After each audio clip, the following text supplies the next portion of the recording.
निराकरण कौन करेगा? कि पूरे पूरे भरत क्षेत्र में जहां पे इतना प्रकाश था, इतना उजाला था, इतना अंधेरा हो गया, वो प्रकाश करने वाले अब कौन आएगा? और आंखों में से आंसू निकलते जा रहे हैं। चलो कोई नहीं, परमात्मा प्रभु की चलेगी, कोई बात नहीं, कोई नहीं, देह के दर्शन तो करके आता हूं। और गौतम स्वामी सुबह प्रातः काल में वो विहार करने का प्रारंभ करते हैं। परमात्मा का जहां पर देह पड़ा है वहां पर वो जा रहे हैं और पूरे रास्ते में वही विचारों के विकल्प गूंज रहे हैं, बस पूरे दिमाग में यही। वापिस गौतम की विचारधारा चालू ही चालू, बंद ही नहीं हो रही कि ये परमात्मा ने ऐसा क्यों किया। मेरे को भले कोई अधिकार नहीं परमात्मा को कुछ बोलने का, लेकिन मैं तो उनका अनन्य रागी था ना। परमात्मा भले ही वितरागी था, मुझे तो प्रेम था ना उनके ऊपर। परमात्मा को तो किसके ऊपर राग था? वो तो वितरागी थे। उनके लिए तो गौतम भी समान था, उनके लिए तो गौशाला भी समान था। सबके प्रति समान भाव जो करने वाले परमात्मा महावीर को मैंने मेरे माने थे। और वो कल्पना में मैं भटकता रहा और बस आज मुझे ये दिन देखने का आया। नहीं, परमात्मा नहीं गए, केवल उनके देह का मेरे से वियोग हुआ है कि उनकी चेतना तो आज भी ये विश्व में अस्तित्व है उनका। बस ये देखने के लिए अगर मेरा आएगा, मुझे आएगा, ये देह का संबंध अगर मुझे देखने में आएगा, तब मुझे लगेगा ये देह जो है वो अविनाशी है। और गौतम स्वामी एक नई विचारधारा में चढ़ गए कि आत्मा जो है अविनाशी है, हूं अविनाशी, मैं अविनाशी हूं, मैं विनाशी हूं। आत्मा कैसी है? अविनाशी है। और वो जो चेतना के साथ जो था, उनका मन का जुड़ान हो गया चेतना के साथ। जो तत्व उनको अशांत करवा रहा था, वही चिंतन धारा एक आगे बढ़ी और उनको चित्त को शांत करवाने लगे कि परमात्मा की कोई गलती नहीं, गलती तो मेरी थी कि देह के राग में मैं बंधा था, कि आत्मा के साथ जहां पर अभेद भूमिका मुझे बांधनी थी, उसकी जगह पर मैंने देह के साथ भूमिका बांध ली मेरी। कोई बात नहीं, परमात्मा गए तो गए, लेकिन उनकी चेतना तो मेरे साथ है। और वो गौतम स्वामी अन्यत्व भावना की चिंतन में निकल गए कि जो भी शुभ भाव है, कि जिसके केंद्र में आत्मा है, उसको केवल की प्राप्ति से बिल्कुल दूर नहीं रह सकती। वो कि परमात्मा के देह के ऊपर जो मोह था ना, वो गौतम स्वामी जी को रुला रहा था। अगर हकीकत में प्रशस्त राग होता ना, तो मुझे रोने की जरूरत नहीं थी। बस मेरा जो राग था वो अप्रशस्त था, मुझे रोने की क्या जरूरत है? उनकी आत्मा मेरी आत्मा समान ही है कि एक मेव भगवान अयम आत्मा, कि ये मेरी जो आत्मा है वो परमात्मा के तुल्य आत्मा है। और वही आत्मा है, वही परमात्मा है, शुद्ध है, स्वर्ण रूप है। मिट्टी से अलग करने की जरूरत है। बस खाई में पड़ा हुआ जो सुवर्ण है, वो सुवर्ण जब मिट्टी से अलग हो जाएगा ना, तब उसका मूल्य जो है वो उपस्थित होगा। बस मुझे मेरी चेतना को पुद्गल भावों से अलग करना है, स्व में बसना है। और उसके लिए क्या करना पड़ेगा? पर से हटना पड़ेगा, उसके सिवा कुछ भी करने जैसा नहीं। ये सत्य जो है वो गौतम स्वामी जी को समझ में आ गया और परमात्मा की चेतना का ध्यान किया उन्होंने। और चैतन्य का ध्यान जो है वो चैतन्य को सद्गति प्राप्त करने में सहाय होता है। जो विनाशी है उसका ममत्व भाव जो है वो छोड़नी है, उसके द्वारा उत्पन्न हुई अशांति हमें दूर करनी है। और सहज शांति को अगर अनुभव करनी है हमें, वो विवेक हमें करना है कि एकत्व भाव का चिंतन करना है, कि हमारे आत्मा का एकत्व स्वरूप का चिंतन करना है। और अन्यत्व जो भावना है उसमें ये चिंतन करना है। गौतम स्वामी जी को केवल ज्ञान की भेंट दे दी कि रास्ते में जाते जाते विचार करते करते करते करते कि कौन सा सुवर्ण है, मैं कौन हूं, मैं किसी का नहीं हूं। अनंत दर्शन, अनंत ज्ञान से भरी हुई ये आत्मा है। और वो जो गुण है, और वो परमात्मा के जो गुण है और मेरे जो गुण है, वो गुण तो समान ही है। बस एक सुवर्ण के ऊपर मिट्टी चढ़ी हुई है, एक आत्मा के ऊपर पुद्गल जो है वो पुद्गल लगे हुए हैं। बाकी आत्मा के गुण जो है वो गुण तो समान ही है। अगर परमात्मा को केवल ज्ञान की प्राप्ति हो गई तो वो मुझे क्यों नहीं हो सकती?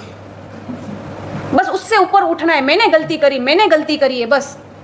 और एक दिव्य दृष्टि का प्रकाश हुआ और वो जागृत हुई और वो चिंतन करते करते करते करते रास्ते में उनको केवल ज्ञान की प्राप्ति हो गई। बस कब तक केवल ज्ञान की प्राप्ति नहीं हुई थी? जब तक उनका राग जो था वो परमात्मा के प्रति प्रशस्त राग था। और केवल ज्ञान की प्राप्ति किसने कराई? वही प्रशस्त राग को हटा के अप्रशस्त राग चेतना के प्रति किया उन्होंने। ये प्रसंग से हमें समझने क्या मिलता है? दृष्टि का परिवर्तन करना आना चाहिए कि वर्षों सालों के जुग जुग के जो भी संस्कार हमारे अंदर पड़े हैं ना, वो संस्कार हमें केवल ज्ञान को अटकाने में होते हैं। बस भावना से भावित हमें ये होना है कि संसार के अंदर हमने जो कोई भी आराधना करी, जो कोई भी उपासना हमने करी, तो उसका क्या है? किसके लिए करना है? हमें आत्मा को केंद्र में रखने के लिए करना है कि देह वो मैं हूं, वो मैं पने की जो कल्पना है ना, वो देह से भिन्न आत्मा है, उसमें केंद्रित करना है कि अंतरात्मा दशा जो है वो मेरे को प्राप्त करनी है, शुद्ध चैतन्य को मुझे प्रकट करना है। और आत्मा की अवस्था वही परमात्मा की अवस्था है, वही परमात्मा दशा है।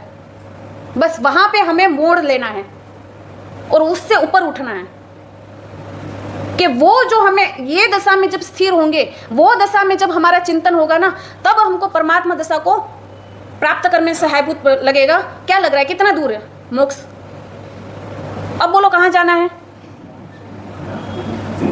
ऐसे लग रहा है मोक्ष कोई बाजार में मिलने वाली, जैसे कि पड़ीके में बांध के कोई दुकान वाला मोक्ष दे देगा। बाजार में मिलने वाली चीज है मोक्ष। हम बोलने में तो बहुत बोल देते हैं, लेकिन ये पता नहीं कि बोलने वाले हम क्या उस सही में उसी मार्ग पर हम हैं। जब जन्म हुआ तब पैसे लाए थे, वैभव लाए थे, कपड़े लाए थे। जन्म होता है तब भी अकेले होते हैं, जन्म मृत्यु होती है तब भी अकेले ही होती है। और वो जीवन में जो कोई भी हम प्रवृत्ति करते हैं और जो कर्म बंध कर रहे हैं, वो कर्म बंध भी कौन करता है? अकेले ही करते हैं। और वो प्रवृत्ति से जो कर्म बंध होते हैं हमारे, और मन वचन काया की जो भी प्रवृत्ति होती है उससे कर्म बंध होता है, तो वो नुकसान मेरे को ही होगा या और किसी को होगा? बंधे हुए कर्मों को भुगतना भी किसको है?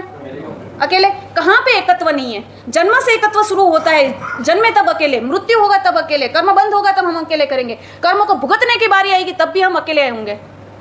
सब कुछ यहाँ पड़ा रहेगा और जाएगा जीव तब अकेला चले जाएगा। कितनी उल्टे सिलते, कितने ही काम किए, कैसी प्रवृत्ति करी, स्वजनों के लिए क्या नहीं किया, ये वैभव, ये सत्ता, ये संपत्ति, क्या साथ में? एक नाम साथ आएगा, एक रूप साथ में आएगा कि मेरा ये शरीर मेरा, वो शरीर साथ आएगा। बस आत्मा चलेगी और देह यहाँ पर पड़ा रहेगा कि कोई ऐसा तत्व नहीं है कि जिसको अच्छा मान सके हम। विनय विजय जी महाराज एकत्व भावना में यही कह रहे हैं बस कि तू जागृत हो जा।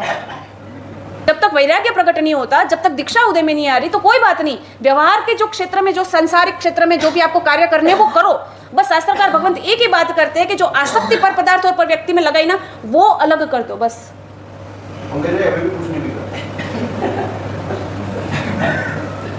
बस जो भार हमने अपने सर पर लेके खड़े ना, वो भार को हमको नीचे उतार देना है कि भार जो वजन जो है ना हमारे सर पे, उसको कम करते जाना है। कौन सा भार है?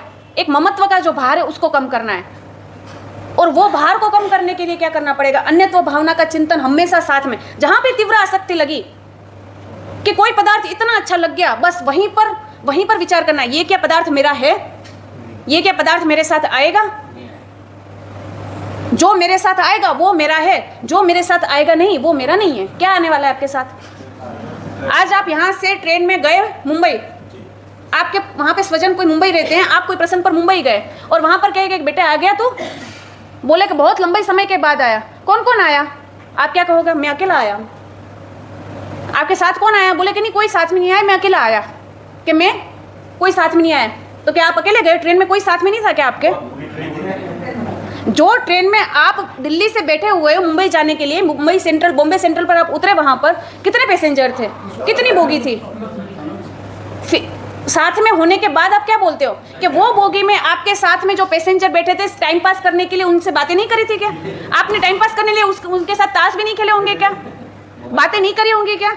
आपने एक दूसरे के आदान प्रदान भोजन का भी नहीं किया होगा क्या? ये सब करने के बाद आप जब गए वहां पर और वो पूछते हैं कि बेटा कौन आया आपके साथ? बस मैं अकेला आया हूँ। क्यों भाई? वहां पे तो बहुत पैसेंजर थे और सबके साथ संबंध भी हमने बांधे, बातें भी करी, चाय पानी भी साथ में पिए, खाना भी खाया।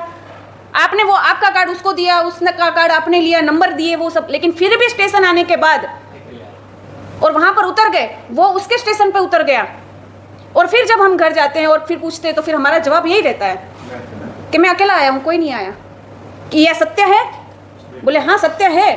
ट्रेन में बहुत सारे थे लेकिन मेरा कहने वाला कोई नहीं था वहां पर, कि मेरा साथ देने वाला वहां पर कोई नहीं था, मेरे साथ आने वाला वहां पर कोई नहीं था। इसीलिए मैंने कहा कि मेरा स्टेशन आया वहां पर मैं उतरने वाला हूं और उनका स्टेशन आएगा वहां पर वो उतर जाएगा। मेरे साथ हमेशा रहने वाला कोई नहीं था। इसीलिए हम बोलते हैं कि मैं अकेला आया हूं। सब कुछ उसके साथ किया, लेकिन मैंने उसको मेरा बोलने की गलती मैंने नहीं करी वो पैसेंजर को, क्योंकि मुझे पहले से पता है कि स्टेशन जैसे आएगा मैं मेरे रास्ते जाऊंगा, वो उसके रास्ते जाने वाला है। बस विनय विजय जी महाराज ये कहते संसार में शांति से जीना है। यही देखो कि एक ट्रेन में चढ़ा हूं और ये सारे पैसेंजर मेरे साथ हैं। जैसे व्यवहारिक क्षेत्र में वो पैसेंजर मेरे घर मेरे साथ नहीं आने वाले, तो ये साथ में रहने वाले पैसेंजर भी क्या आपके साथ आने वाले हैं? जड़ वस्तु की तो बात छोड़ दो, ये जो चैतन्य शक्ति जो है, जो जीव मेरे साथ आसपास रहने वाले, वो साथ में आने वाले हैं क्या? कोई लेना देना है? बस थोड़ा समय मिला है, इसलिए उसके साथ एक जो मुसाफिर का जो संबंध है, वो मुसाफिर का जो संबंध है, वो संबंध हम बना लो बस वहां तक, जब तक हमारा सफर चल रहा है तब तक।